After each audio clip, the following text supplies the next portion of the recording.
ഈ ചങ്ങാടത്തിൽ ഞാൻ കയറിയിരുന്ന് പോകുമ്പോൾ നമ്മുടെ വാച്ചറായിട്ടുള്ള ചേട്ടനോട്, വീരപ്പനാണ്. അപ്പം ഞാൻ ചോദിക്കുകയാണ് വീരപ്പൻ ചേട്ടൻ്റെ അടുത്ത്, എപ്പോഴെങ്കിലും ഈ ചങ്ങാടത്തിന് എന്തെങ്കിലും പ്രശ്നമുണ്ടോ അല്ലെങ്കിൽ ഉണ്ടായിട്ടുണ്ടോ എന്ന് ചോദിക്കുമ്പോൾ ആൾ പറയുകയാണ്, കുറച്ച് നാൾ മുമ്പ് ആ നടുക്ക് വെച്ചൊന്ന് ഇതൊന്ന് മുങ്ങിയിട്ടുണ്ടെന്ന് പറഞ്ഞു. ഈ അമ്മയാന ഈ കുട്ടീനെ ഇങ്ങനെ തട്ടി വിളിക്കുന്നതാണ് കാണുന്നത്. ഒരുപാട് സമയമായിട്ട് ഇങ്ങനെ തുമ്പിക്കൈ കൊണ്ട് ഇങ്ങനെ തട്ടുന്നുണ്ട്. കുറച്ച് സമയങ്ങൾക്ക് ശേഷം ഞങ്ങൾക്ക് മനസ്സിലായി ആ കുട്ടി ചെരിഞ്ഞു പോയിരിക്കണമെന്ന്. അങ്ങനെ എല്ലാ ആനകളും ഈ കുട്ടീനെ അടുപ്പിക്കാൻ ശ്രമിക്കുന്നു. കൂടെ ഉണ്ടായിരുന്ന മൂത്ത കുട്ടി ഈ ബോഡിയുടെ മേത്തേറിയിരിക്കണു, അമ്മ അവിടെ കിടക്കണു. ഇവരൊരു മൗന പ്രാർത്ഥന പോലെ ഈ കുട്ടീനെ, ഈ ചെരിഞ്ഞ കുട്ടിയുടെ അടുത്ത് ഇങ്ങനെ നിരന്ന് നിൽക്കുകയും അങ്ങനെ. പിന്നെ അവിടെ കുറേ സങ്കടകരമായ കാഴ്ചകളായിരുന്നു.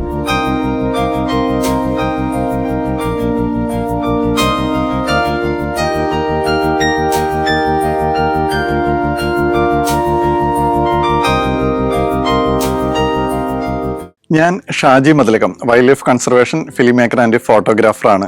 യാത്ര നമുക്ക് എപ്പോഴും സന്തോഷം തരുന്നൊരു കാര്യം തന്നെയാണല്ലേ. അത് കാട്ടിലേക്കുള്ളൊരു യാത്ര ആണെങ്കിലോ, അങ്ങനെ കാട്ടിൽ യാത്ര ചെയ്തിട്ടുള്ള ഒരുപാട് അനുഭവങ്ങളുണ്ട്. അതിൽ മനസ്സിൽ ടച്ച് ചെയ്തിട്ടുള്ള, ക്യാമറയേക്കാൾ ഉപരി നമ്മൾ മനസ്സുകൊണ്ട് ക്യാപ്ചർ ചെയ്യാന്ന് പറയില്ലേ, അങ്ങനെ കുറച്ച് അനുഭവങ്ങളാണ് ഞാനിവിടെ പറയുന്നത്. പഠിക്കുന്ന സമയത്ത് എൻ്റെ ഏറ്റവും വലിയൊരു ആഗ്രഹം എന്ന് പറയുന്നത് ആദിവാസികളുടെ കൂടെ താമസിക്കണമെന്നായിരുന്നു കാട്ടിൽ.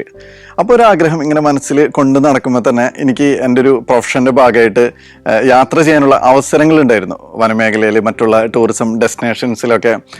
പിന്നീട് ഈ അതിരപ്പള്ളി ഷോളയാർകാട്, പ്രത്യേകിച്ച് ഞങ്ങൾ ചാലക്കുടി അടുത്തുള്ളൊരു പ്രദേശത്താണ് താമസിച്ചിരുന്നത്. അപ്പോൾ ഏറ്റവും ആക്സസ് ആണ് അതിരപ്പള്ളി ആ ഒരു കാട്ടിലേക്ക്. അങ്ങനെ എപ്പോഴും യാത്ര ചെയ്യാൻ തുടങ്ങി. പ്രത്യേകിച്ചും സോളോ ആയിട്ട് തന്നെയാണ്. ആ ഒരൊറ്റയ്ക്കുള്ള യാത്ര ഞാൻ ഒരുപാട് എൻജോയ് ചെയ്തിരുന്നു. ഇപ്പോഴും ഒറ്റയ്ക്ക് തന്നെയാണ് യാത്ര ചെയ്യുന്നത്. ആ യാത്രയിൽ ഒരുപാട് കാര്യങ്ങൾ പഠിക്കാനും, മറ്റുള്ള ജീവജാലങ്ങളെക്കുറിച്ചായാലും അല്ലെങ്കിൽ മറ്റുള്ള ഗോത്രവർഗ്ഗങ്ങളെക്കുറിച്ചായാലും പഠിക്കാനും മനസ്സിലാക്കാനൊക്കെ സാധിച്ചു. അങ്ങനെ നമ്മൾ നേരത്തെ പറഞ്ഞ ആ ഒരു അനുഭവം, മനസ്സിൽ തട്ടിയിട്ടുള്ള അനുഭവം എന്ന് പറയുന്നത് 2015 അതിരപ്പള്ളി വാച്ചുമരത്ത് ഒരു ആനക്കുട്ടി ജനിച്ചിട്ടുണ്ടെന്നുള്ളൊരു വിവരം എനിക്ക് കിട്ടി. ആ സമയത്ത് ഞാൻ ഇവിടെ വനപ്രദേശത്തില്ല, എറണാകുളത്തായിരുന്നു എൻ്റെ ഒരു പോസ്റ്റ് പ്രൊഡക്ഷൻ വർക്കായി ബന്ധപ്പെട്ടിട്ട്. അങ്ങനെ അവിടുത്തെ ആദിവാസി വാച്ചർമാരിൽ നിന്നാണ് എനിക്ക് വിവരം കിട്ടുന്നത്. അങ്ങനെ എത്രയും പെട്ടെന്ന് ഞാൻ ഈ ലൊക്കേഷനിലേക്ക് വരും. അപ്പോൾ ആ സമയത്ത് എൻ്റെ അടുത്ത് ക്യാമറ ഒന്നുമില്ല. നേരെ ബ്രദറിനെ വിളിച്ചു പറഞ്ഞു, ക്യാമറയും സാധനങ്ങളും എത്തിക്കണം, ചാലക്കുടിയിലേക്ക് എത്തിക്കണം എന്ന് പറഞ്ഞു. അങ്ങനെ നേരെ എറണാകുളത്ത് നിന്ന് ചാലക്കുടി വന്നു. ഈ ക്യാമറയും ലെൻസൊക്കെ കളക്ട് ചെയ്തിട്ട് നേരെ വാച്ചുമരം ലക്ഷ്യമാക്കിയാണ് ഞാൻ പോകുന്നത്. വാച്ചുമരത്ത് എത്തണ സമയത്ത് ഏകദേശം ലൈറ്റ് എല്ലാം പോയിരുന്നു. അപ്പോൾ അതിനു മുമ്പ് ഫോറസ്റ്റ് വാച്ചർമാരും ഉദ്യോഗസ്ഥന്മാരൊക്കെ എന്നോട് പറഞ്ഞത്, ആനക്കൂട്ടങ്ങൾ ഈ കുട്ടി ജനിച്ചിട്ട് കുട്ടിക്ക് കാവൽ നിൽക്കുന്നതുകൊണ്ട് ആ റോഡെല്ലാം ബ്ലോക്ക് ആയിരുന്നു എന്നാണ്. അതിരപ്പള്ളി ചാലക്കുടി ആനമല സംസ്ഥാനാന്തര പാതയാണ് കാട്ടിൽ കൂടെ. അപ്പോൾ റോഡെല്ലാം ബ്ലോക്ക് ചെയ്തുകൊണ്ട് തന്നെ അവർ സേഫാണ്, അവിടെ ആനകൾ സേഫാണ്. എന്താ വെച്ചാൽ അവരുടെ ഏരിയ ആണത്, ആനയുള്ള സ്ഥലമാണ് അല്ലേ. അപ്പോൾ ഞാൻ ചെന്നപ്പോഴത്തേനും എനിക്കതൊന്നും കാണാൻ പറ്റിയില്ല, ആനകളൊക്കെ പോയിട്ടുണ്ടായിരുന്നു. അങ്ങനെ ഒരു ദിവസം ഞാനവിടെ DFI ബന്ധപ്പെട്ടിട്ട് കാട്ടിൽ താമസിച്ചു. അവിടെ വാഴച്ചാലിൽ ഞാൻ താമസിച്ചു. പിറ്റേ ദിവസം എൻ്റെ കൂടെ വരാറുള്ള ആദിവാസി ഒരു വാച്ചറായിട്ട് ഞാൻ ആ പരിസരത്ത് ചെല്ലുകയും എനിക്ക് ആനകളൊന്നും കാണാൻ പറ്റിയില്ല. അവർ ഈറ്റക്കാടിൻ്റെ ഉള്ളിലായിരുന്നു, ഒരാന മാത്രമേ പുറത്തു വന്നുള്ളൂ. അങ്ങനെ ഞാൻ തിരിച്ചു പോവാണ്. തിരിച്ച് വീട്ടിലേക്ക് പോയിട്ട് ഒരു 2 ദിവസത്തിന് ശേഷം വീണ്ടും വിവരം കിട്ടാണ്, ഈ അമ്മയാന ഈ കുട്ടീനെ വെള്ളത്തിൽ ഇറക്കിയിട്ടുണ്ടെന്ന്, പെരിങ്ങൽകുത്തിന്റെ റിസർവോയറിൽ ഇറക്കിയിട്ടുണ്ടെന്നുള്ളൊരു വിവരം കിട്ടുകയാണ്. അങ്ങനെ നേരെ സന്തത സഹചാരിയായിട്ടുള്ള വണ്ടി എടുത്തിട്ട് വാച്ചുമരം ലക്ഷ്യമാക്കിയിട്ട് എത്തി. വാച്ചുമരത്ത് ചെന്ന് കണ്ടപ്പോൾ കാഴ്ച എന്ന് പറയുന്നത്, ഒരുപാട് ജനങ്ങൾ അവിടെ കൂടി നിൽക്കുന്നുണ്ട് റോഡ് സൈഡിൽ, കാട്ടിൽ ഓപ്പോസിറ്റ് അവിടെ അപ്പുറത്ത് ഈ റിസർവോയറിൻ്റെ അപ്പുറത്തേക്ക് നോക്കി നിൽക്കുന്നുണ്ട്. അപ്പം ഞാൻ അവിടെ കണ്ട കാഴ്ച എന്ന് പറഞ്ഞാൽ ഒരു ആന നിൽക്കുന്നുണ്ട്. ആന അവിടെ എന്തൊക്കെയോ ചെയ്യുന്നുണ്ട്. കൂട്ടത്തിൽ വേറൊരു ആനയും കൂടെ ഉണ്ട്, ഒരു വലിയ ആന ഒരു ചെറിയ ആനയുണ്ട്. അപ്പോൾ എന്താണെന്ന് കറക്റ്റായിട്ട് എനിക്ക് മനസ്സിലാവുന്നില്ല. അങ്ങനെ ഫോറസ്റ്റ് സ്റ്റേഷനായി ബന്ധപ്പെട്ടപ്പോൾ, വാച്ചുമരം സ്റ്റേഷനായി ബന്ധപ്പെട്ടപ്പോൾ എൻ്റെ കൂടെ വരുന്നൊരു വാച്ചർ, ഒരു ആദിവാസി വാച്ചർ അവിടെ അടുത്തൊരു ദ്വീപിൽ നിൽക്കുന്നുണ്ടെന്നുള്ളൊരു വിവരം കിട്ടി. ഞാനപ്പോൾ ആ ചേട്ടനെ വിളിക്കുകയാണ് ചെയ്തത്. ഇങ്ങനെ അവിടുന്ന് കൂവി വിളിക്കാനേ നമുക്ക് പറ്റുള്ളൂ റോട്ടിൽ നിന്നിട്ട്. ഞാനിങ്ങനെ കൂവി വിളിച്ചപ്പോൾ ആള് ചങ്ങാടമായിട്ട് ഇങ്ങനെ റോഡ് സൈഡിലേക്ക്, അതായത് വെള്ളമാണ് അവിടേക്ക് വരികയാണ് ഉണ്ടായത്. അങ്ങനെ ഞാൻ ബൈക്കൊക്കെ അവിടെ പാർക്ക് ചെയ്തിട്ട് ഈ ചങ്ങാടത്തിൽ കയറാണ്. ചങ്ങാടം എന്ന് പറയുമ്പോൾ നമുക്ക് എല്ലാവർക്കും അറിയാമല്ലേ, മുളകൊണ്ടുള്ള ചങ്ങാടമൊക്കെയാണെന്ന്. അപ്പം ചങ്ങാടം കാണുമ്പോൾ തന്നെ മനസ്സിലാവുന്നുണ്ട്, അത്യാവശ്യം ഇങ്ങനെ പൊട്ടിപ്പൊളിഞ്ഞൊക്കെ ഇരിക്കുന്നത്. ഈ ചങ്ങാടത്തിൽ ഞാൻ കയറിയിരുന്ന് പോകുമ്പോൾ നമ്മുടെ വാച്ചറായിട്ടുള്ള ചേട്ടനോട്, വീരപ്പനാണ്, വീരപ്പൻ ചേട്ടൻ എൻ്റെ കൂടെ കാട്ടിലൊക്കെ വരുന്നൊരു വാച്ചറാണ്. അപ്പോൾ ഞാൻ ചോദിക്കുകയാണ് വീരപ്പൻ ചേട്ടൻ്റെ അടുത്ത്, എപ്പോഴെങ്കിലും ഈ ചങ്ങാടത്തിന് എന്തെങ്കിലും പ്രശ്നമുണ്ടോ അല്ലെങ്കിൽ ഉണ്ടായിട്ടുണ്ടോ എന്ന് ചോദിക്കുമ്പോൾ ആൾ പറയുകയാണ്, കുറച്ച് നാൾ മുമ്പ് ആ നടുക്ക് വെച്ചൊന്ന് ഇതൊന്ന് മുങ്ങിയിട്ടുണ്ടെന്ന് പറഞ്ഞു. പുള്ളി വളരെ സിമ്പിളായിട്ടാണ് പറയുന്നത്. അപ്പോൾ ആ സമയത്ത് തന്നെ ഞാൻ ഓർത്തൊരു കാര്യം, അവിടെ ചീങ്കണ്ണി ഉള്ളതാണ്, ചീങ്കണ്ണിൻ്റെ ബോർഡൊക്കെ കാണാം അതിൽ പോയിട്ടുള്ളവർക്ക്. അപ്പോഴും എൻ്റെ ശ്രദ്ധ അപ്പുറത്ത് എന്താണ് സംഭവിച്ചിരിക്കുന്നത്, ആനകൾക്ക് എന്താണ് പറ്റിയിരിക്കുന്നത്, നമുക്ക് അപ്പോഴും മനസ്സിലായിട്ടില്ല ആ കുട്ടിക്ക് എന്ത് പറ്റിയെന്നുള്ളത്. അങ്ങനെ ഒരു ദ്വീപിലിറങ്ങി നിന്നിട്ട് വീണ്ടും ക്യാമറയും ലെൻസൊക്കെ എടുത്ത് നോക്കുന്ന സമയത്ത് കണ്ട കാഴ്ച എന്ന് പറയുന്നത്, ഒരു ആന നിൽക്കുന്നുണ്ട്. ആനയുടെ അടുത്ത് ഒരു ചെറിയ കുട്ടി കിടക്കുന്നുണ്ട്. അതിൻ്റെ അടുത്ത് വേറൊരു ആന നിൽക്കുന്നുണ്ട്. ഈ അമ്മയാന ഈ കുട്ടീനെ ഇങ്ങനെ തട്ടി വിളിക്കുന്നതാണ് കാണുന്നത്. ഒരുപാട് സമയമായിട്ട് ഇങ്ങനെ തുമ്പിക്കൈ കൊണ്ട് ഇങ്ങനെ തട്ടുന്നുണ്ട്. കുറച്ച് സമയങ്ങൾക്ക് ശേഷം ഞങ്ങൾക്ക് മനസ്സിലായി ആ കുട്ടി ചെരിഞ്ഞു പോയിരിക്കണമെന്ന്. അത് ശരിക്കും പറഞ്ഞു കഴിഞ്ഞാൽ ഭയങ്കര ഒരു ഷോക്കായിരുന്നു. പെട്ടെന്ന് തന്നെ നമ്മളൊരിക്കലും പ്രതീക്ഷിക്കുന്നില്ല ഇങ്ങനൊരു സംഭവം അവിടെ നടന്നു എന്നുള്ളത്.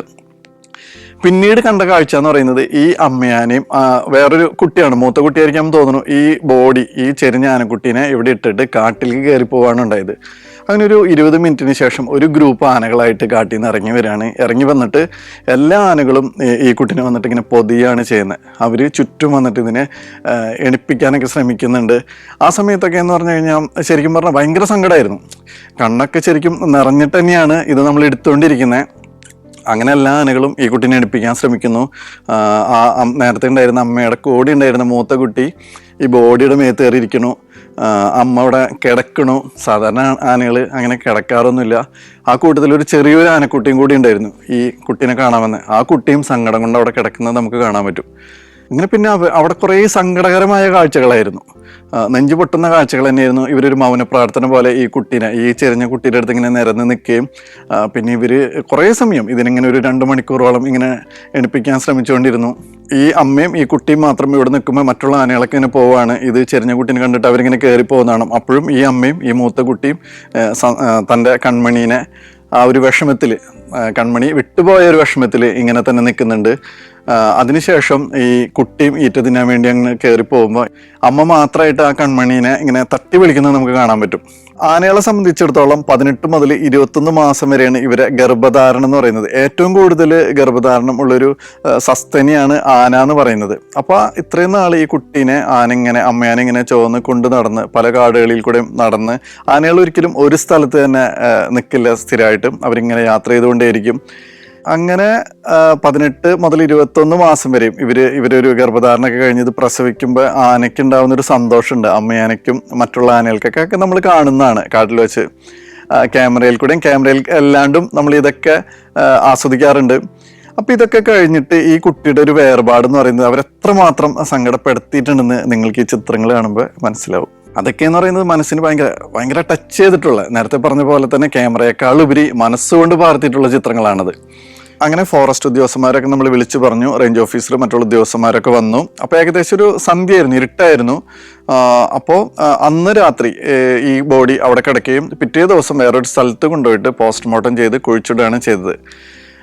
ഒരുപാട് സങ്കടകരമായിട്ടുള്ള നിമിഷങ്ങളായിരുന്നു. നേരത്തെ പറഞ്ഞ പോലെ തന്നെ ജീവനുള്ള ഒരു ആനേനെ എടുക്കണമെന്നുള്ള ആഗ്രഹത്തിൽ വന്നിട്ട് അത് പറ്റാണ്ട് തിരിച്ചു പോവുകയും പിന്നെ 2 ദിവസത്തിന് ശേഷം ഈ കുട്ടി ചെരിയുകയും. അപ്പോൾ അതൊക്കെ എന്ന് പറഞ്ഞു കഴിഞ്ഞാൽ എത്ര വർഷം കഴിഞ്ഞാലും ഈ കാട്ടിൽ കൂടെ പോകുമ്പോൾ നമ്മളെന്നും ഓർമ്മിപ്പിക്കുന്ന, അല്ലെങ്കിൽ ആ സ്ഥലം എത്തുമ്പോൾ ഒന്ന് വണ്ടി ഒന്ന് നിർത്തി ആ സ്ഥലം ഒന്ന് നോക്കിയിട്ടല്ലാതെ ഒരിക്കലും പോകാറില്ല. പിന്നെ അവിടെയുള്ള ആദിവാസി വാച്ചർമാർ എന്നോട് പറഞ്ഞത് ഏകദേശം ഒരു 1.5 വർഷക്കാലം ഈ അമ്മയാനെയും മറ്റുള്ള ആനകളൊക്കെ ഈ പരിസരത്ത് വന്ന് പോവായിരുന്നു എന്നാണ്. 2015 നേരത്തെ പറഞ്ഞ പോലെ അത് സംഭവിച്ചത്. 2017 ലോക ആന ദിനത്തിന് ആനത്താര എന്ന് പറഞ്ഞൊരു ഡോക്യുമെൻ്ററി ഫിലിം ചെയ്യും. അത് കേരള നിയമസഭയിൽ ആദ്യ പ്രദർശനവും റിലീസിങ്ങും ചെയ്യാൻ സാധിച്ചു. പിന്നീട് 2018 ഇൻ്റർനാഷണൽ ഫിലിം ഫെസ്റ്റിവലിലൊക്കെ അത് പോയി. പിന്നെ 2019 പ്രിയപ്പെട്ട മമ്മൂക്കയാണ് അത് യൂട്യൂബിൽ റിലീസ് ചെയ്ത് ഇതിനെക്കുറിച്ച് സംസാരിച്ചത്. Saudi Arabia, United Arab Emirates, Kuwait.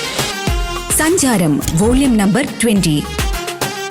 Full HD-യിലുള്ള അപൂർവ ദൃശ്യയാത്രാ വിവരണ ശേഖരം ഉടൻ സ്വന്തമാക്കാൻ സഞ്ചാരം എന്ന് SMS ചെയ്യൂ. ഫോൺ 9995 444 222.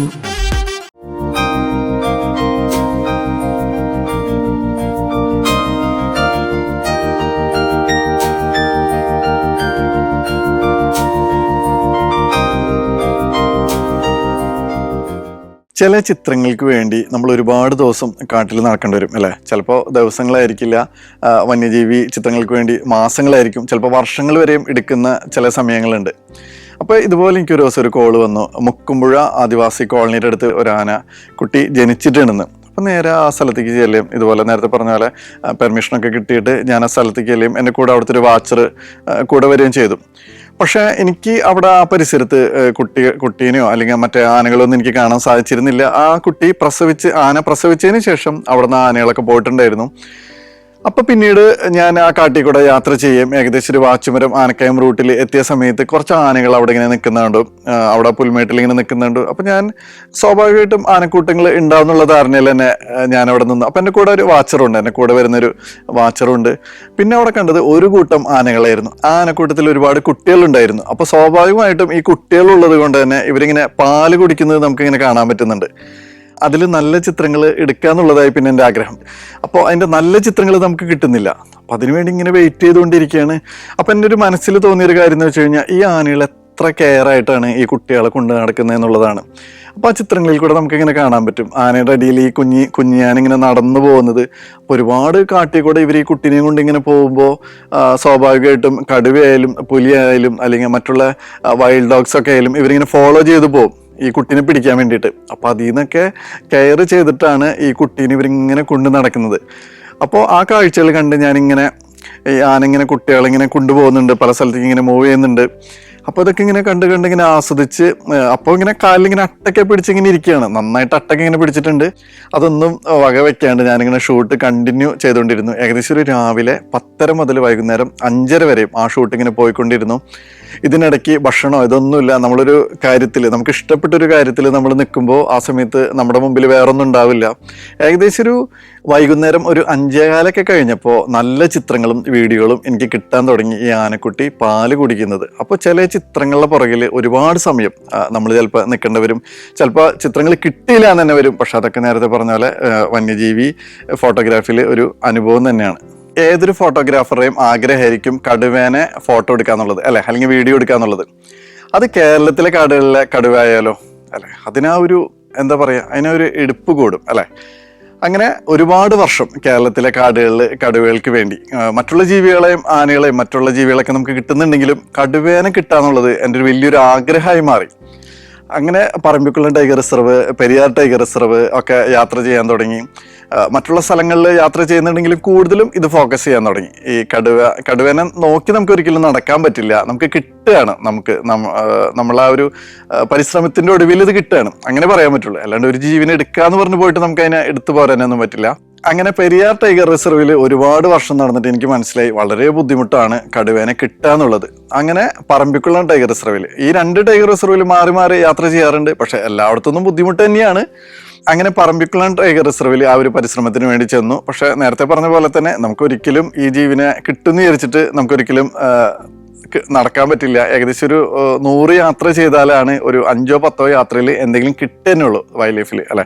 ഇപ്പോൾ മറ്റുള്ള ഫ്രണ്ട്സുകളോ അല്ലെങ്കിൽ ആരെങ്കിലുമൊക്കെ എൻ്റെ അടുത്ത് പറയാറുണ്ട് കാട്ടിൽ പോയിട്ടൊന്നും കാണാൻ പറ്റില്ല എന്ന് പറയാറുണ്ട്. നമ്മൾ കാടിനെ അറിഞ്ഞ് തന്നെ വേണം യാത്ര ചെയ്യണമെങ്കിൽ, അല്ലെ. ഫോട്ടോഗ്രാഫി മാത്രം പിടിച്ച് കാട്ടിൽ പോയി കഴിഞ്ഞ് കഴിഞ്ഞാൽ എന്ത് ചെയ്യാൻ പറ്റില്ല, വൈൽഡ് ലൈഫ് എടുക്കാനും പറ്റില്ല, കാണാനും പറ്റില്ല. കാട്ടിൽ കയറുമ്പോൾ നമ്മൾ എങ്ങനെയായിരിക്കണം, അല്ലെ, അതൊക്കെ മനസ്സിലാക്കിയിട്ട് വേണം കാട്ടിൽ പോകണമെങ്കിൽ. അങ്ങനെ ആദ്യ ദിവസം എൻ്റെ കൂടെ ശ്രീകുമാർ എന്ന് പറഞ്ഞൊരു വാച്ചറായിരുന്നു. ഞങ്ങൾ കാട്ടിൽ പോയി ഏകദേശം ഒരു 5-6 മണിക്കൂർ കാടൊക്കെ ചുറ്റി. അപ്പോൾ അത്യാവശ്യം എന്താ പറയുക, നേരത്തെ പറഞ്ഞ പോലെ തന്നെ കുറേ ജീവജാലങ്ങളൊക്കെ കണ്ടു. പക്ഷെ നമ്മളെ ഒരു എയിം ഉണ്ട്, കടുവ എന്ന് പറയുന്നത്. ഒരുപാട് വർഷം നടന്നിട്ട് കിട്ടിയിട്ടില്ല കേട്ടോ. അപ്പോൾ കിട്ടും എന്നുള്ളൊരു പ്രതീക്ഷയുണ്ട്. അങ്ങനെ ഞങ്ങൾ തിരിച്ചു പോന്നു, സന്ധ്യയോടുകൂടി തിരിച്ചു കയറി. 2ാമത്തെ ദിവസം വീണ്ടും ഈ ഒരു പ്ലാൻ തന്നെ. അപ്പോൾ കൂടെ വേറൊരു വാച്ചറും കൂടി ജോയിൻ ചെയ്തു. ശ്രീനി എന്നാണ് വാച്ചറുടെ പേര്. അപ്പോൾ ഞങ്ങൾ ശ്രീകുമാറും ശ്രീനിയും കൂടി. അപ്പോൾ ശ്രീനി എൻ്റെ അടുത്ത് പറഞ്ഞു, നമുക്ക് അതിരാവിലെ ഒന്നും ഇറങ്ങണ്ട, നമുക്ക് കുറച്ച് ലേറ്റായിട്ട് ഇറങ്ങാം. ഏകദേശം ഒരു 9 മണിക്കായിട്ടാണ് ഞങ്ങൾ ഇറങ്ങുന്നത്. ട്രാംവേ ലൈനൊക്കെ പോയിട്ടുള്ളൊരു കാട് കൂടിയാണ് പറമ്പിക്കുളം എന്ന് പറയുന്നത്. പണ്ട് ബ്രിട്ടീഷ് രാജവംശകാലത്ത് അവിടെ നിന്ന് മരങ്ങൾ, തേക്കുകളൊക്കെ കൊച്ചിയിലോട്ട്, അതായത് അവർ കപ്പൽ വഴി പുറത്തേക്ക് കൊണ്ടുപോകാൻ വേണ്ടി ട്രാംവേ ഉപയോഗിച്ചിരുന്നു. അപ്പോൾ അതിൻ്റെ അവശിഷ്ടങ്ങളൊക്കെ നമ്മൾ ഈ യാത്രയിൽ കാണാൻ പറ്റും. അതിൻ്റെ റെയിൽവേ ട്രാക്കുകളും അതിൻ്റെ പഴയ പാലങ്ങളൊക്കെ, ഇതൊക്കെ കിടന്നാണ് നമ്മളിങ്ങനെ പോയിക്കൊണ്ടിരിക്കുന്നത്. അപ്പോൾ ഒരുപാട് ജീവികളെ നമുക്ക് ആനകളായാലും മറ്റുള്ള ജീവികളായാലും ഒക്കെ കാണാൻ പറ്റും. അപ്പോൾ ഇവിടെ എല്ലായിടത്തും നമ്മൾ നേരത്തെ പറഞ്ഞ പോലെ ആ ഒരു റെസ്പെക്റ്റ്, ആ ഒരു കാടിൻ്റെ മര്യാദ ഒക്കെ പാലിച്ചു വേണം പോകണമെങ്കിൽ. ഞങ്ങൾ ഇറങ്ങി അത്യാവശ്യം നടന്ന് കോർ ഏരിയ, ബഫർ സോണൊക്കെ വിട്ട് കോർ ഏരിയയിലേക്ക് കയറി. അപ്പോൾ അന്നത്തെ സമയം എന്ന് പറയുന്നത് മാർച്ച് ആയിരുന്നു, 2015 തന്നെയാണ്. മാർച്ചിൽ ഈ കരിയിലകളൊക്കെ ഇങ്ങനെ ഉണങ്ങി കിടക്കുന്നൊരു സമയമാണ്. അപ്പോൾ നമ്മളിങ്ങനെ കാലൊക്കെ എടുത്ത് വെക്കുമ്പോൾ ഇതിൻ്റെ സൗണ്ട് ശരിക്കും പുറത്തേക്ക് വരും. അപ്പോൾ വളരെ ബുദ്ധിമുട്ടിയാണ് നമ്മൾ നടക്കുന്നത്. എന്താ വെച്ചാൽ പ്രത്യേകിച്ചും ഈ കടുവ എന്ന് പറയുന്നത് അതീവ ശ്രവണ ശക്തിയുള്ളൊരു ജീവി തന്നെയാണ്. കാട്ടിലെ കരുത്തനായിട്ടുള്ള കടുവയ്ക്ക് ചെറിയ സൗണ്ട് പോലും മനസ്സിലാക്കാൻ പറ്റും. അപ്പോൾ വളരെ ശ്രദ്ധിച്ച് തന്നെയാണ് ഞങ്ങളിങ്ങനെ നടക്കുന്നത്. അപ്പോൾ ഈ ഉണങ്ങിയ ഇലകളുണ്ട്, അതുപോലെ തന്നെ ചെറിയ അരുവികളുണ്ട്, മുള്ളിൻ്റെ ചെടികളുണ്ട്. അപ്പോൾ ഇതിൻ്റെ ഇടയിൽ കൂടെ ഒക്കെയാണ് നടന്നുകൊണ്ടിരിക്കണം. അങ്ങനെ ഞങ്ങൾ ഈ അരുവിയിൽ കൂടെ ഇങ്ങനെ നടന്നുകൊണ്ടിരിക്കുകയാണ്. അരുവി എന്ന് പറയുമ്പോൾ 2 സൈഡിലും ഇങ്ങനെ കാടും വള്ളികളൊക്കെ ആയിട്ട് ഇങ്ങനെ കിടക്കുകയാണ്. അതിൻ്റെ ഇടയിൽ കൂടെ ഞങ്ങൾ ഈ 3 പേരും നടന്നുകൊണ്ടിരിക്കുകയാണ്. അപ്പം എൻ്റെ ഫ്രണ്ടിൽ ഈ 2 വാച്ചർമാരും ഉണ്ട്. പിന്നീട് നമ്മളതൊരു പുഴയിലേക്കാണ് എത്തിയത്. അവിടെ നമ്മൾ ഈ പഗ്മാർക്ക് കാണാണ്. പഗ്മാർക്ക് എന്ന് പറയുന്നത് കടുവയുടെ കാൽപ്പാടുകളാണ്. അപ്പം ഞങ്ങൾക്ക് മനസ്സിലായി ലക്ഷ്യസ്ഥാനം അധികം ദൂരത്തല്ല എന്നുള്ളത്. കടുവ ഏകദേശം ഈ പരിസരത്ത് തന്നെയാണെന്ന്. പിന്നെ വേറൊരു കാര്യം ശ്രദ്ധിക്കാനുള്ളത്, സന്തോഷം ഉണ്ടെങ്കിൽ കൂടിയും നമ്മുടെ അവരെ ടെറിട്ടറിയിൽ കൂടിയാണ് യാത്ര ചെയ്യുന്നത്. കടുവയുടെ കാട്ടിലെ ശക്തനായ ഒരു ജീവി എന്ന് പറയുന്നത് കടുവയാണ്.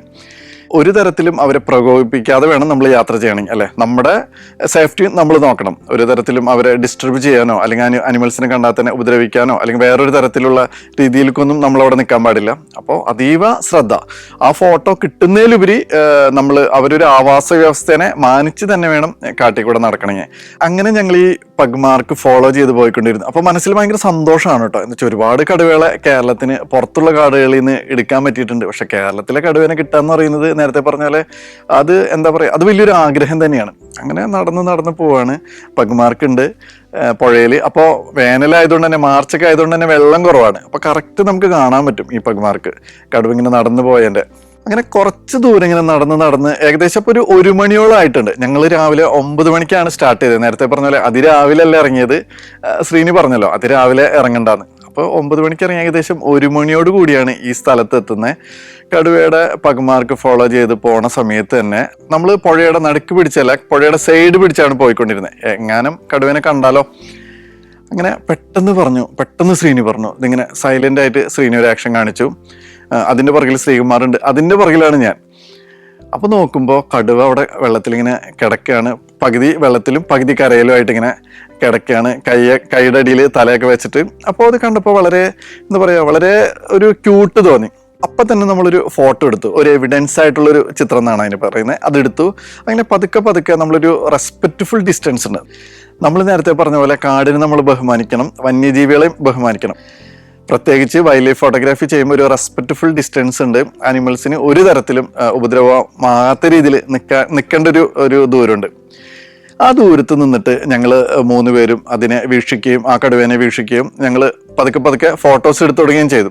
അപ്പോൾ ഈ കടുവ കൈയുടെ മേളിൽ തലയൊക്കെ വെച്ച് ഇങ്ങനെ വളരെ ക്യൂട്ടായിട്ട് ഇങ്ങനെ കിടന്നുറങ്ങാണ്. അപ്പം എൻ്റെ മനസ്സിൽ വന്നൊരു കാര്യം എന്ന് വെച്ച് കഴിഞ്ഞാൽ, വലിയ ആനകളെ അല്ലെങ്കിൽ വലിയ കൊമ്പന്മാരെ കാട്ടുപോത്തിനൊക്കെ കൊന്നിട്ട് മസ്തകത്തിൽ കയറി കൊന്നിട്ട് അത് ഭക്ഷിക്കുന്നൊരു ജീവി കൂടിയാണ് കടുവ എന്ന് പറയുന്നത്. പ്രത്യേകിച്ച് 1000 കിലോ ഉള്ള കാട്ടുപോത്തിനൊക്കെ കൊന്ന് വലിച്ചഴിച്ച് കൊണ്ടുപോകുന്ന ജീവിയാണ് കടുവ. അങ്ങനെ കുറേ നേരം അത് എടുത്തുകൊണ്ടിരുന്നു ഫോട്ടോസ്. പിന്നെ ആളിങ്ങനെ തിരിഞ്ഞു കിടന്നിട്ട് അപ്പോൾ ഇങ്ങനെ സമയം ഇങ്ങനെ പോയിക്കൊണ്ടിരിക്കുകയാണ്. ഞങ്ങൾ വളരെ ശ്വാസമൊക്കെ ഇങ്ങനെ അടക്കി പിടിച്ചാണ് അവിടെ നിൽക്കുന്നത്. അവിടെ ഇൻട്രസ്റ്റ് ആയിട്ടുള്ളൊരു കാര്യം എന്ന് വെച്ച് കഴിഞ്ഞാൽ, കടുവ ഇങ്ങനെ ഉറങ്ങണമെങ്കിലും കടുവയുടെ വാലിങ്ങനെ ആട്ടിക്കൊണ്ടിരിക്കുന്നുണ്ടായിരുന്നു, ചെവി അനക്കുന്നുണ്ടായിരുന്നു. ആ സമയത്ത് ഇങ്ങനെ വെയിലൊക്കെ കടുവയുടെ ദേഹത്ത് ഇങ്ങനെ അടിക്കുന്നുണ്ട്, മുകളിൽ നിന്ന് ഇങ്ങനെ ഇല വീഴുന്നുണ്ട്. അപ്പോൾ എനിക്ക് മനസ്സിലായ ഒരു കാര്യം എന്ന് വെച്ച് കഴിഞ്ഞാൽ, കാട്ടിലെ ശക്തനായ ഒരു ജീവിയാണ് കടുവ. ആ കടുവ പോലും ഇങ്ങനെ അലർട്ടായിട്ടാണ് ഇരിക്കുന്നത്. അവരൊരിക്കലും മതിമറന്ന് ഉറങ്ങില്ല എന്ന് തന്നെ വേണമെങ്കിൽ പറയാം. അപ്പോൾ സാധാരണ നമ്മൾ പറയാറുണ്ടല്ലോ പോത്ത് കിടന്നുറങ്ങണ പോലെയെന്ന്, അതൊരിക്കലും കടുവ ചെയ്യില്ല. കടുവ എപ്പോഴും അലർട്ടായിരിക്കും. അങ്ങനെ ഈ വാലൊക്കെ കിടന്ന് ഇങ്ങനെ അനക്കുന്നുണ്ട്, അവിടെ ഇങ്ങനെ വെയിലടിക്കുന്നുണ്ട്, മുകളിൽ നിന്ന് ചെറിയ ഇലകളൊക്കെ വീഴുന്നുണ്ട്. പിന്നീട് ഈ കടുവ പെട്ടെന്ന് ഇങ്ങനെ കണ്ണൊക്കെ ഒന്ന് തുറന്നപ്പോൾ ഇങ്ങനെ ഫേസ് ടു ഫേസ് എന്ന് പറഞ്ഞാലും നേരത്തെ പറഞ്ഞ ഒരു ഡിസ്റ്റൻസ് ഉണ്ട്, അതിലിങ്ങനെ നിൽക്കുന്നുണ്ട്. അപ്പോൾ വീണ്ടും ഞങ്ങൾ ഫോട്ടോ എടുത്തുകൊണ്ട് തന്നെ ഇരുന്നു. പിന്നീട് കടുവ ഒന്ന് എണീറ്റിരുന്നിട്ട് ഇങ്ങനെ കൈയും കാലൊക്കെ ഒന്ന് കറക്റ്റാക്കി. അതിനുശേഷം ആ കടുവ കാട്ടിലേക്ക് നടന്നു പോവുകയാണ് ചെയ്തത്. അത് ഒരിക്കലും മറക്കാൻ പറ്റാത്ത ഒരു അനുഭവം തന്നെയാണ്. ഒരു കാട്ടിലെ ശക്തനായ കടുവേനെ കാണാൻ പറ്റുന്നത്, അത് കേരളത്തിലെ കാടുകളിൽ നിന്ന് കാണാൻ പറ്റുക എന്ന് പറയുന്നത് തന്നെ വലിയൊരു അനുഭവം തന്നെയായിരുന്നു. ഓരോ യാത്രയും നമുക്ക് ഓരോ അനുഭവങ്ങളാണ് തരുന്നത്, അല്ലെ? ഓരോ ചിത്രങ്ങളാണ് സംസാരിക്കുക. നമ്മൾ ചിത്രങ്ങൾ സംസാരിച്ച അത്രയൊന്നും ആർക്കും സംസാരിക്കാൻ പറ്റില്ല എന്നുള്ളത് തന്നെയാണ്. അപ്പോൾ അങ്ങനെയുള്ള അനുഭവങ്ങളാണ് ഞാനിവിടെ പങ്കുവെച്ചത്. പിന്നെ കാട്ടിൽ യാത്ര ചെയ്യുമ്പോൾ, കാട്ടിൽ മാത്രമല്ല മറ്റുള്ള സ്ഥലങ്ങളിൽ കൂടെ യാത്ര ചെയ്യുമ്പോൾ നമ്മളെപ്പോഴും പരിസ്ഥിതിയെ സ്നേഹിച്ച് വേണം യാത്ര ചെയ്യണമെങ്കിൽ. പരിസ്ഥിതിനെ അല്ലെങ്കിൽ പ്രകൃതിനെ ഒരു തരത്തിലും ബുദ്ധിമുട്ടിക്കാണ്ട് യാത്ര ചെയ്ത് കഴിഞ്ഞാൽ ആ പരിസ്ഥിതി നമ്മളെന്നും സംരക്ഷിച്ചുകൊണ്ടിരിക്കും, അല്ലേ? അതുപോലെ ഈ കാടും കാട്ടിലെ ജൈവ വൈവിധ്യങ്ങളൊക്കെ ഉണ്ടെങ്കിലാണ് എന്തുള്ളൂ, നമ്മുടെ നാടുണ്ടെങ്കിലാണ് നമ്മളൊക്കെ ഉള്ളൂ. അപ്പോൾ ഇതെല്ലാം സംരക്ഷിക്കപ്പെടേണ്ട ആവശ്യകത മനുഷ്യനുണ്ട്. അതുപോലെ തന്നെ മനുഷ്യനെ പോലെ തന്നെ ഈ ഭൂമിയിൽ ജീവിക്കാനുള്ള അവകാശവും മറ്റുള്ള ജീവജാലങ്ങൾക്കുണ്ട്.